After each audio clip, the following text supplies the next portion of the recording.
Hi, Klay. Hello. Steve was just saying how special it is just to see how far you've come, that you can now play these back-to-backs and flourish and just shine. I mean, you knew you've thought it would come, and you said it might take time. But how gratifying is it for you to perform like that? Oh, it's incredibly gratifying. I mean, I always reflect on the years that I was not playing, and I think about the times that I just was sideline watching, and it was a weird time. And now it's easy to put everything in perspective and appreciate nights like this, and just appreciate being able to move my body and play with great pace, great flow, and not even hesitate or think about anything. And I give our performance staff all the credit in the world, because they pushed me through some really hard times, and I'm just incredibly grateful for our partnership. I think 14 of your first 15 shots, I think, were from three. Was it just a matter of Yeah. getting open shots and taking them, or what was the deal? I think it was just, like you said, getting good looks from beyond the perimeter. And, I got a lot of great looks off pin downs and split cuts and a couple dribble into threes. So it was just one of those nights where I had the hot hand, and it felt great. I can't even lie to y'all. Your numbers against the Rockets this year have been pretty impressive. Yeah. Are you aware of that? And is that, are you paying these guys back for the years of in the past, or what's going on there? I think it's just coincidence. They're a young team. They got a lot of room to grow. I just think it's coincidence. Steve said that you're one of the elders now, and with Draymond and Steph out, I mean, how much do you feel like you had to shoulder that responsibility of being a leader tonight and going forward? I just try to use my voice tonight. I try to be loud on defense, try to be encouraging on the bench. I actually saw a great video of Gino Auriemma talking about his players and how he might not let the girls get in if they don't show great body language, how he watches game film, and he observes his players if they are engaging on the bench and if they're being a great teammate. And that resonated with me a lot. I mean, this year I would be in my own feelings because I wasn't shooting the ball well, or I didn't feel like myself. And after hearing that, Gino's been around so much greatness. It just reminded myself to be a leader. I've been here so long. I got to lead. I got to use my voice. And it was a great challenge for me tonight. I thought I took a good step. When did you watch that video? And is being like a leader like this something that you're comfortable with, or is it something that you kind of have to work into? I saw that on an Instagram reel this afternoon, and it was really great. He's an incredible speaker. And then I'm not the most comfortable using my voice, but, you got to be comfortable with being uncomfortable, and that's how you grow into be great. And tonight I just did a good job of leading by example and using my voice. Kerr said he was almost as happy with your 7 rebounds as he was anything else. And he said they had been emphasizing that to you, or the full game. When have these conversations been taking place, and what does it take for you to commit yourself to the full game? I actually talked to Steve and Bruce Frazier about it, or Q. And Steve was just telling me how my game needs to evolve as I get older. He used Michael Jordan as an example of how when he got into his mid-30s, he became such an incredible low-post player.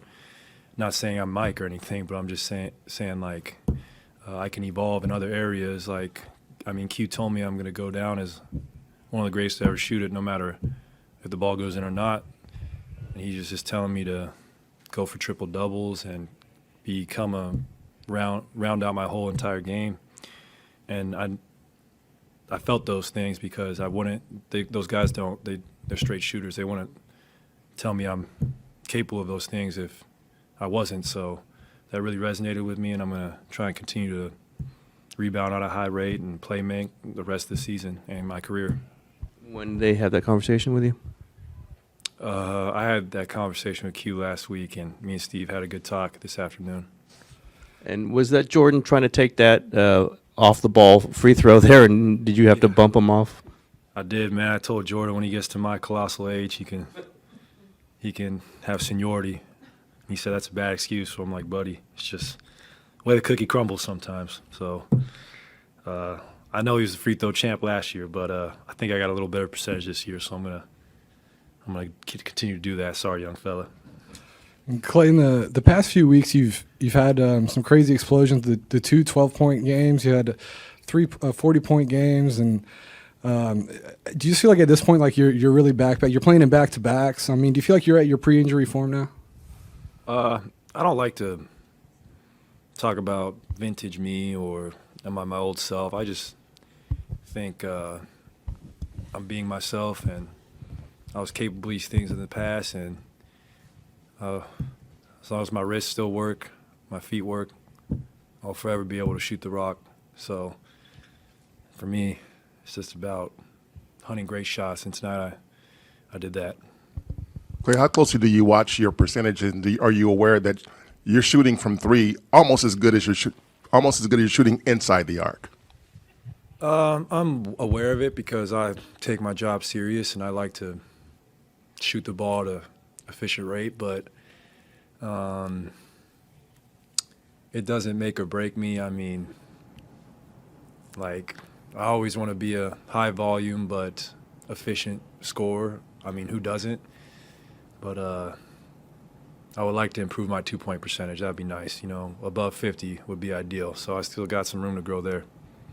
You guys scored 40 points and hit 10 three-pointers in that second quarter alone, you know, capped off by that JP Moonball in the half. What went right in that quarter? I think our defense was fueling our offense, and the ability to switch, the ability to make them beat us over the top, not foul. And when we do those things, the offense will come, and we'll play with great flow on that side of the ball. You mentioned kind of, you know, wanting to round out your game as you age.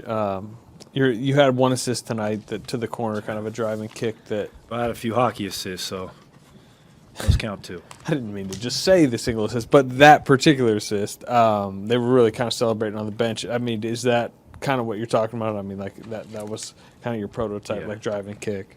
Yeah, definitely. I mean, just take what the defense gives you. Rather than going up against two defenders at the rim, kick out to a knockdown shooter like Ty Jerome.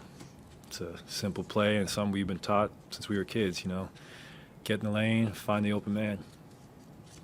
Earlier this season, you were dealing with just kind of some frustration. Your shot wasn't falling and stuff, and you had talked about having to be patient with yourself and kind of trying to put everything into perspective. Now that you kind of turned a page, and I think since this year you're shooting like north of 43% from three and averaging over 25 points per game.